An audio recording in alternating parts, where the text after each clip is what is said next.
barangay. Dito po kami nila kagawad.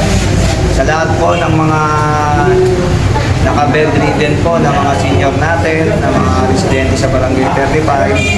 Maaari pong sabihin nyo sa amin kung saan kayo nakatira at pupuntahan po kayo ni Kagawad Henry para po mabigyan kayo ng konting financial kasi po kayo po ay hindi na nakakapunta sa barangay, hindi na rin po kayo nakakapunta sa office ng senior para at least po ngayon makita nyo na mahal po kayo ng mga barangay official. Ito po si Kagawad Henry, ang presidente ng Pinagbuklod na magsasalita. Ang nga po, tinanawagan ko ang lahat. Lahat ng nakaratay. Bedridden. Pumunta tao sila para malaman kung ano may tutulong ng Pinagbuklod sa Kawasin. Kaya naasahan ko na kaya pupunta ng opisina upang matulungan namin kayo. Dahil ang Pinagbuklod doon ay isang sama ng senior citizen na kinikilala sa barangay Salumay. Kaya nga magtulungan tayo para lahat tayo ay masinama kung mga benepisyo, lalo na sa mga senior.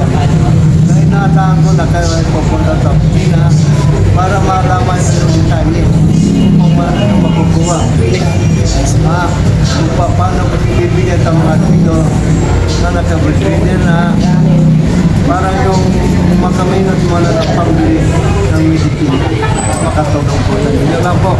Ayan. Na nga po sa inyo. Ayan mga barangay, narinig niyo po si Kagawad Henry. Lahat po ng may sakit na bedridden, pumunta lang po kayo sa office ng senior para po matulungan natin ng konting financial.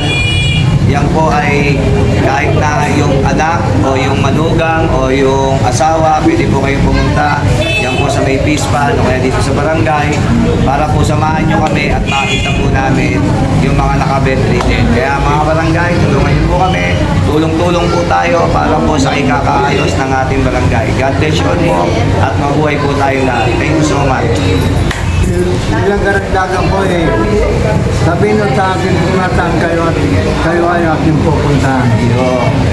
Dahil kasi kung muna naman pupunta, hindi magkikinabag ng credit ng Pinagbuklod na senior citizen sa barangay.